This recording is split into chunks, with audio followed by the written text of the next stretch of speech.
Now you have the clay centered more or less. The next step is to make a hole in the clay. There's, again, several ways of doing this. I'll show you the two ways that I would prefer you to try. One is with your thumb, and the other is with your fingertips. And it doesn't matter which way your fingers are, whichever way you're more comfortable. Oftentimes, students mess up here as well by having their hand go past the center. So if your thumb or your fingertips go past the center of the ball of clay like this, they'll start to go around and around following the ball of clay. So keep your hands on your side of the pot. That's what I call it. There's a small bump right in front of where my finger is, so I can feel that, and it'll help me to keep my hands toward me. As soon as you make a small opening in the clay, it's a good idea to stop and just put some water in there.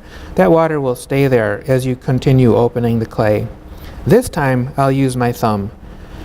I don't necessarily have to push here as I push down with my thumb, but if the clay isn't centered, I can push in and down at the same time. If it's a larger piece of clay, my hand has to go off to the side in order for my thumb to reach. In any case, I touch the wheel at the same time as I press down, and then I can tell how close my thumb is to the wheel head. So I'll very lightly touch the wheel head and press down with my thumb. This is called opening up the ball of clay.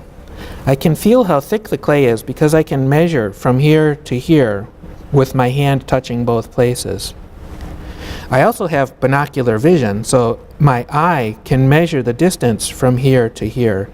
This is a little bit thick still, so I'll press a little bit further.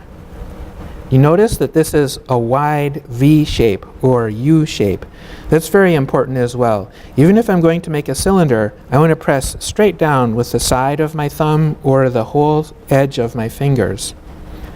If you drill a hole straight down, what will happen again is your hand will start to follow the ball of clay. So keep your hands on your side of the center as you press the clay down, and it will stay even.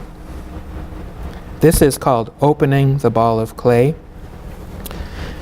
I'm going to pull my fingers so that I make a vertical surface, or bend my thumb a little bit and pull straight back. If you pull back with your fingers straight, you'll tend to make a bowl. In fact, that's how we make a bowl, but for now I'm showing you how to make a cylinder.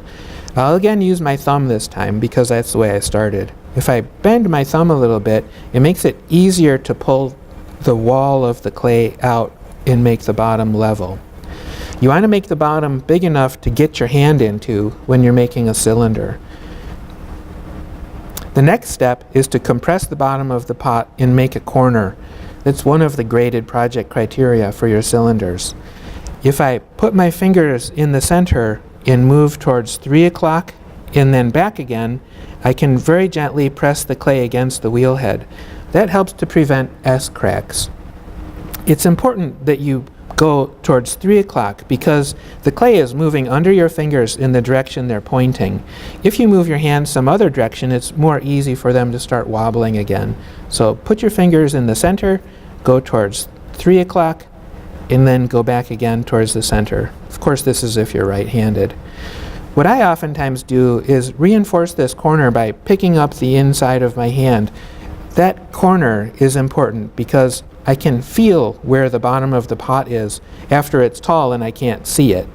If you have a big fillet down here in the bottom of your cylinder, your piece will be heavier than it needs to be as well.